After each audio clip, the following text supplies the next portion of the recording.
డీజీపీగా ప్రజలకు మెరుగైన సేవలందించేందుకు కృషి చేస్తానని చెప్పారు శివధర్ రెడ్డి. లా అండ్ ఆర్డర్లో హ్యూమన్ బీయింగ్ పోలీస్ విధానాన్ని అమలు చేస్తామన్నారు. తెలంగాణ బార్డర్లో నక్సల్ సమస్య ఉందని దానిపై ఫోకస్ పెట్టామని చెప్పారు. ఈగల్ టీంతో డ్రగ్స్ ను కట్టడి చేస్తామన్నారు. ఇక టెక్నాలజీతో సైబర్ నేరాలను అధిగమిస్తామంటున్న కొత్త డీజీపీ శివధర్ రెడ్డితో Dhanraj face to face. Telangana రాష్ట్ర కొత్త డీజీపీగా శివధర్ రెడ్డిని ప్రభుత్వం నియామకం చేసింది. అయితే శివధర్ రెడ్డి సార్ ఉన్నారు మనకు. సార్, ముందుగా మీకు V6 న్యూస్ ఛానల్ నుంచి కంగ్రాచులేషన్స్. మొత్తం ప్రభుత్వం మిమ్మల్ని కొత్త పోలీస్ బాస్గా డీజీపీగా నియామకం చేపట్టడంతో మీకు ఎలా అనిపిస్తుంది? సంతోషంగా ఉంది. ఎందుకంటే మన తెలంగాణ రాష్ట్రానికి చెందిన వాడిని నేను, హైదరాబాద్లో పుట్టి పెరిగిన వాడిని నేను. సో సహజంగానే నా సొంత రాష్ట్రానికిలో నేను డీజీపీ పదవికి నన్ను నియమించినందుకని చెప్పి గౌరవ సీఎం గారికి, రేవంత్ రెడ్డి గారికి, గౌరవ డిప్యూటీ సీఎం బట్టి విక్రమార్క గారికి, అట్లాగే ప్రభుత్వానికి నా మనపూర్వకమైనటువంటి ధన్యవాదాలు తెలుపుకుంటున్నాను. రాష్ట్రంలో చూసినట్టయితే ముఖ్యంగా మీరు చాలా వివిధ కేటగిరీలో కూడా పనిచేయడం జరిగింది. సుదీర్ఘమైనటువంటి అనుభవం ఉంది. ఇంటెలిజెన్స్ చీఫ్గా కూడా కొనసాగారు.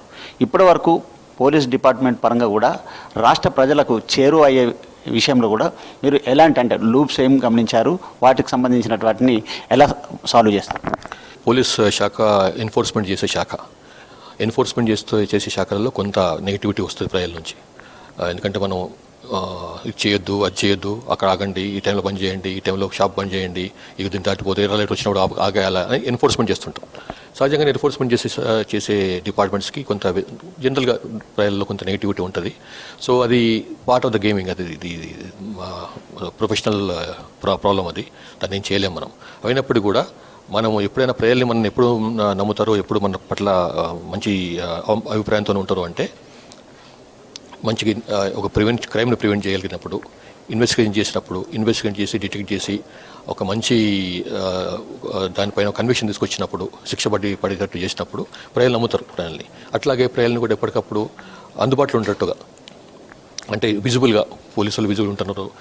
సాయంత్రం వచ్చిండు, మార్నింగ్ మా ఏరియాలు తిరిగిపోయాడు, పొద్దున్న తిరిగిపోయాడు, ఇట్లా ఈ రకంగా కొంత విజిబుల్ పోలీసింగ్ చేసినప్పుడు, బేసిక్ పోలీసింగ్ చేసినప్పుడు ప్రజలకు నమ్మకం వస్తుంది మన పైన.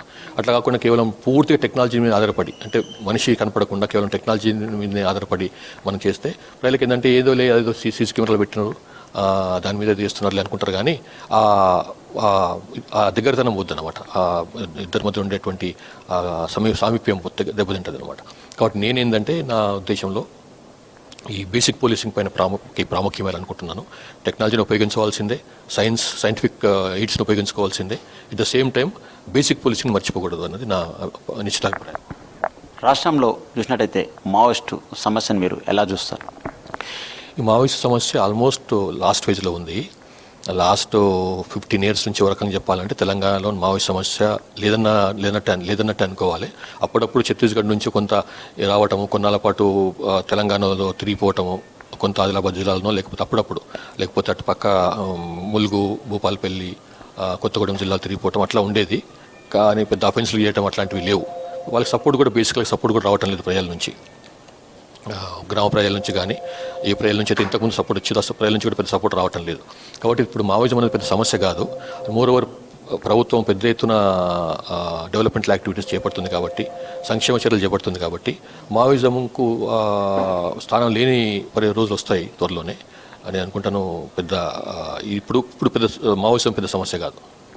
ఓవైపున సైబర్ నేరాలు కావచ్చు, మరోవైపున డ్రగ్స్ సంబంధించిన వ్యవహారంలో కట్టడి చేయడంలో మీరు ఏ విధమైనటువంటి స్ట్రాటజీని తీసుకుంటారు? ఆల్రెడీ మనకు 2 ముఖ్యమైన సంస్థలు ఉన్నాయి. టీజీ సైబర్ సెక్యూరిటీ బ్యూరో అని ఒకటి, తెలంగాణ సైబర్ సెక్యూరిటీ బ్యూరో అని సపరేట్గా పెట్టుకున్నాము. మనం సంస్థనే పెట్టుకున్నాము, ఆర్గనైజేషన్, ఫుల్ ఫ్లెడ్జ్డ్ ఆర్గనైజేషన్. అట్లానే మనకు డ్రగ్స్ సంబంధించి ఈగల్ ఫోర్స్ని పెట్టుకున్నాము. ఈ 2 కూడా ఈ ప్రభుత్వం ఈ 2 ఆర్గనైజేషన్స్ కూడా పూర్తి అధికారం ఇచ్చింది. ఇట్టి పరిస్థితుల్లో ఈ సైబర్ క్రైమ్ని, ఈ నార్కోటిక్స్ సంబంధించినటువంటి క్రైమ్స్ని అడ్డుకోవాలి. ఎవరైతే ఓన్లీ ఇక్కడ ఎండ్ యూజర్స్ని గాను, ఇప్పుడు డ్రగ్స్ సంబంధించి ఎండ్ యూజర్స్ని పట్టుకొని వాళ్ళతో ఏదో 4 కేసులు పెట్టి పంపితే అది కాదు క్వశ్చన్. ఆరిజిన్ ఎక్కడుంది, ఎక్కడ అయితే ఇవి తయారవుతున్నాయి డ్రగ్స్ కానీ ఇట్లాంటి మాదక పదార్థాలకు సంబంధించినటువంటి ఒరిజిన్ ఎక్కడుంది వాటిపైన మనం కాన్సన్ట్రేట్ చేయాలి అనే ఉద్దేశంతో. కాబట్టి మీకు తెలుసు చాలా గోవాలో మన వాళ్ళు ఈ ఈగల్ ఫోర్స్ వాళ్ళు ఈ మధ్య కాలంలో గోవాలో పట్టుకున్నారు, రాజస్థాన్లో పట్టుకున్నారు, బాంబేలో పట్టుకున్నారు. అంటే మన తెలంగాణ వరకు పరిమితం కాకుండా వాళ్ళు ఆరిజిన్ ట్రేస్ చేసుకుంటూ వెళ్తున్నారు. కాబట్టి వేరే రాష్ట్రాల్లో కూడా మన వాళ్ళు పట్టుకున్న ఈ డ్రగ్స్ని తయారు చేసే సంస్థలు పట్టుకున్నారు. కాబట్టి ఈ ప్రభుత్వం చాలా ప్రాముఖ్యం ఇస్తుంది. దాని తగ్గట్టుగానే ఈ 2 సంస్థలు కూడా పనిచేస్తున్నాయి. ఫైనల్గా స్టేట్లో శివధర్ రెడ్డి మార్కు ఎలా ఉండబోతుందంటే మీరేం చెప్తారు? ఇప్పుడు ఇందులో ఈ సిఆర్పిసి ఉంది, ఐపీసీ ఉంది, వివిధ చట్టాలు ఉన్నాయి. ఆ చట్టాల ప్రకారమే మనం పోతుంది తప్పిస్తే ఒక మార్క్ అనో ఇంకేదైనా ఉండదు. ఆ ఉన్న చట్టాలని సమర్థవంతంగా, పటిష్టంగా, పద్ధతి ప్రకారము మిస్యూజ్ కాకుండా ఉపయోగించుకోవటం. అది బాగా చేస్తే అది మార్క్ ఇచ్చినట్టే. Thank you. ఇది మొత్తానికి తెలంగాణ స్టేట్లో ఉన్నటువంటి ఓవైపున మావోయిస్టులకు సంబంధించిన సమస్యను అధిగమిస్తాము, మరోవైపున చూసినట్టయితే డ్రగ్స్ కావచ్చు, సైబర్ సంబంధించినటువంటి నేరాలపైన పూర్తిగా కట్టడి చేస్తాము. అదేవిధంగా ఫ్రెండ్లీ పోలీసింగ్ విధానంతో కూడా మరింత ప్రజలకు చేరువై సత్వర న్యాయం అందించేందుకు తన వంతు మార్కు ఉండబోతుందంటున్నారు డీజీపీ శివధర్ రెడ్డి. కెమెరామెన్ శ్యామ్తో Dhanraj, V6 news, crime bureau chief, Hyderabad.